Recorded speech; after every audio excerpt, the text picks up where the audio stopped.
Dear Kidnapper, at first I hated you. I detested you. You invaded my life unexpectedly, and following a tedious, premeditated plan, you deprived me of something that no human being should lack: the freedom of movement and action. You who, as a nurse, were supposed to be my support while my illness made me vulnerable. You profited from my defenselessness and made me your hostage, your possession. You rendered my body motionless and sunk my mind into a deep state of unconsciousness, all with a single, carefully chosen pill. From that moment on, only the help of one or a few accomplices prevented you from taking me away from the hospital bed. And since I woke up a few hours later, tied to an old chair in the attic of a house, with a ruffled handkerchief clogging my mouth, I suppose you found the support needed to transport me. You were keeping me in a very limiting and uncomfortable position, but didn't care that it made me suffer. You didn't bat an eye in response to my desperate pain-induced moans, nor my self-harming attempts to escape the tight constraint of the ropes. I lost count of how many times I sobbed in the eerie silence, loud enough for you to hear from the house. But that wasn't your concern. You were immune to the image of my tears, falling down my cheeks and trickling on my chin. You were made of rock. I condemned you in my mind countless times for your ruthlessness, your selfishness, your lack of humanity. You left me with nothing but the howling of wolves in the distance, the delicate rays of the moon falling through the window, a constant feeling of numbness through my whole body, that continuous, ardent longing for a glass of fresh water.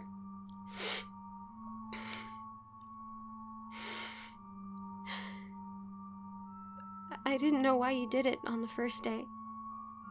We didn't know each other, and as far as I knew, I didn't have any enemies, any unfinished business with edgy individuals. I couldn't figure out what qualified me as a good victim of this kidnapping game. It couldn't be random. You had many patients. It finally dawned on me when you made me a visit in the attic, equipped with a big needle linked by a transparent plastic tube to a blood bag. You needed me for my blood. You were stealing it directly from my veins, because you found out how valuable it was. It's been enough for you to see on my medical file that I had Rh null blood, the rarest and most cherished type to give up on your human side, if you have one, and to exploit me for the very essence of my body. I know my medical condition wasn't preventing me from having blood that was proper for donation, but as a human being, I should have been given the opportunity to choose whether and how I donated it. You didn't seem to be in touch with the very basic principles of ethics and morality, though. So there I was, standing in the dark, valuing no more than an object, a reservoir of antigen-free blood. You were collecting it too often, draining slowly my life out of me. The scarcely diverse meals that you were offering me, with the blade of a knife stuck to my throat so I don't make a sound. They weren't enough for my body to be able to recover from the loss of blood. I was feeling my anemic organism gradually being emptied of energy and vigor. I was dying. Slowly, but surely. I have to admit, I wasn't expecting you to be so cautious while doing the venipuncture. I know that it was in your interest to have clean, uninfected blood to sell on the black market. However, at some point I started to believe that It wasn't only in that interest that you were so meticulous.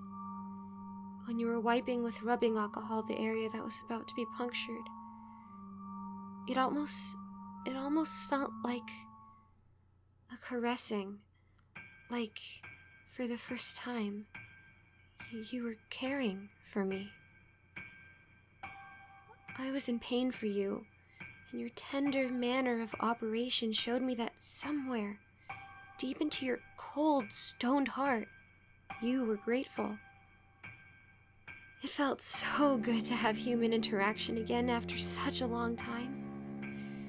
You were no longer just a soulless vampire, sucking me dry and leaving me stranded to agonize. You were giving me the chance to regain something I thought I'd never find again in the short time that was left for me. A companion. A friend. In the end, it wasn't the fact that I was tied to a chair that was the hardest to endure, but the frightening loneliness that I bore every day and night. I lost my ability to perceive time, buried in a silence that was only ever broken by my inner voice. And by you. The sound of your slow-paced steps on the staircase that led to the attic, they were my favorite part of the day. Sometimes, I would hear them in my head, and refuse to accept that I only hallucinate. As the weeks passed, I was getting more and more delusional while waiting impatiently for our next meeting.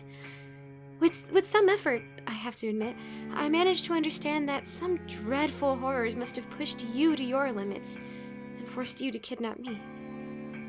Who knew how many helpless people relied on the money exchanged for my blood, not to starve to death? I mean, who knew what expensive treatment made the difference between survival and the death of a beloved one of yours? I wasn't seeing you as a detestable individual anymore, but rather like someone who is very challenged by the torments of life, obligated to resort to some undignifying schemes and actions. My dear kidnapper, at first I hated you, but then I started to feel affection for you. I eventually fell in love with you. I love the way your curly hazel hair shone in the morning sun rays when we were having breakfast together. I loved the glances you were giving me while you were feeding me, and the refreshing image of your smile when I would spill food on my shirt. The pressure of the knife blade on my neck was weaker with every meal. You were starting to trust that I won't cry for help. I even addressed you some words a few times, and you would look amused and delighted about our conversation. I was having difficulty speaking, for my jaw almost blocked in an open position from the gag that I had in my mouth most of the time. Too bad I can't recall any of the phrases that we exchanged. It was only us. And who cared about the surroundings? Who cared that my arms and legs were firmly tightened on the old, splintered wooden chair? I didn't even care that I was dying anymore. I was finally feeling accomplished. My mind was finally liberated from every constraint that my former, rather decadent lifestyle had brought me.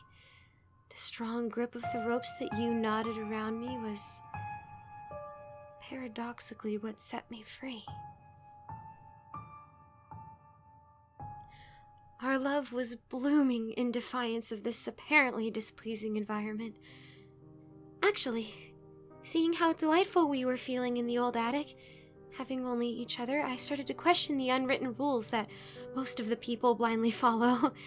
No one was entitled to tell me the vibrant shade of emerald green that the grass has under the glistening light of a cloudless afternoon is more appealing than the kaleidoscope mosaic of olive, blue, and black shades that reflected from the mold that flourished on the plafond of our attic.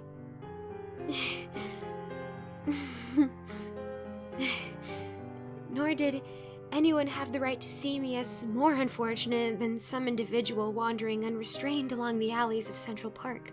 I was happy, independently of how others would see my situation. Dear kidnapper, at first I hated you, and then I loved you. And afterwards, you betrayed me. One evening, I was delighted to hear your steps break the silence on the floor below the attic, as usual. This time, however, you were not on your own. You were not humming a random song that you had heard on the radio during the day like you always do. Instead, you were talking to someone. A man. Another man. You both seemed to be enjoying yourselves very much. For the first time, I heard your delicate laugh, and it wasn't me who triggered it. What I heard afterwards only confirmed me how close you were to each other. Needless to say, every feeling that I caught for you during all this time collapsed into a deep hollow of sorrow. I was heartbroken. I've always tried to find an explanation for the way you acted, to find you an excuse for every horror that you committed. Drained of energy and power, slipping closer and closer to death with every day that passed. I had no choice but to love you or to agonize. Ironically, loving you proved to be the thing that made me agonize the most. I could have stayed and be your hostage until the last drop of life dripped out of my veins. But to accept your betrayal, that would be too much to ask. While you enjoy the presence of your new lover, I profit from your distraction. You surely don't offer me attention anymore. And I write you these words. I already escaped from the grip of those ropes. I could have done it long before, because after losing so much weight, I was no longer trapped, just loosely tied. Before, I've chosen to stay for you, but now I have no reason to do it anymore. I will jump the window to land on your roof and find my way to the ground.